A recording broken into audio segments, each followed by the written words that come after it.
Muraho neza, nitwa Vincent. Ibintu bikomeje kuba byiza mu mihanda, twirinda impanuka. Polisi y'u Rwanda yatangaje ko yazanye amadrone mu muhanda cyangwa se ududege dutoya dushinzwe gukontorora umuhanda. Utwo tugiye kuzajya twunganiriza kamera zo mu muhanda bimaze kumenyerwa nka Sophia. Utwo tudrone rero nitugira abapilote, dushinzwe kugenzura ibiri kubera mu muhanda aho Sophia itari kureba. Ni nk'utwo tudrone tuzajya tugenzura abashoferi babandi bagendaga bari kuvugira kuri telefone batwaye imodoka. Abo ngabo ako kadege kazajya gahita kabibona, hanyuma gafotore kohereze. Ndakeka impanuka zo mu muhanda zigiye kugabanyuka. Polisi y'u Rwanda rero iragira iti kugira ngo tugomeze tubungabunga umutekano mu muhanda, twazanye utudege tutagira abapilote kugira ngo dukontorore cyangwa se tudufashe gukontorora ibinyabiziga biri kugenda mu muhanda. Abashoferi rero, abamotari namwe abanyamaguru, mugendere ku itegeko, mumenye aho abanyamaguru bagombera kugendera. Shoferi rero n'abamotari nabo ubwo ibyabo barabizi, drone igiye kubakontorora, uzagwa mu ikosa ibyo biramureba.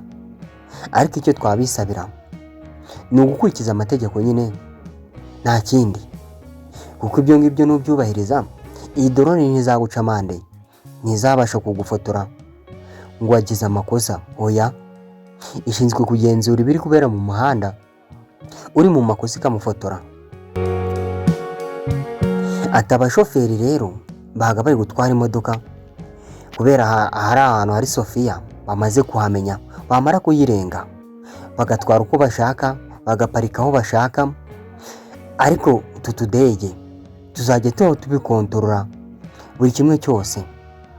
Ubwo twizere ko impanuka zigiye kugabanyuka mu muhanda. Abashoferi barabimenyeje ndetse n'abamotari. Umuvugizi wa polisi yakomeje agira ati uyu ni umutekano dushinzwe kugenzura mu muhanda.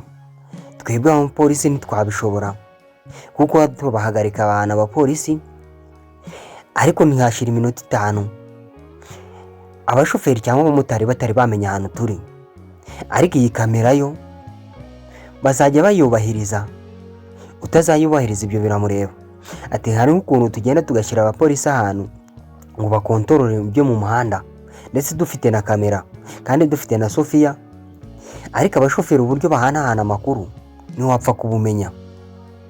Ubwo ngubwo aragenda yigengeseye n'abayenda kukugeraho, ariko namara kukurenga n'ubundi arasubira muri ya makosa ye. Ahantu hari Sophia naho baba bahazi, atwara imodoka yihuta cyane, ariko yajya kugera kuri Sophia akagenda gahoro, yakongera kuyirenga n'ubundi akongera agatwara cyane. Ibyo ngibyo rero twabikemuye. Utu tudege tutagira abapilote tugiye kubikurikirana.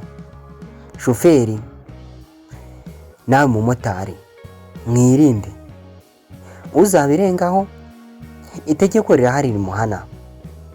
Ngayo nguko rero polisi y'u Rwanda ibyo yatangaje, igiye gucunga umutekano wo mu muhanda kugira ngo tugabanye impanuka. Njye mubanye muri iki kiganiro rero nitwa Vincent. Kora subscribe niba utarayikora kugira ngo ibiganiro tuzajya dukora bize bikugeraho mu wa mbere. Mugire ibihe byiza, ndabashimiye.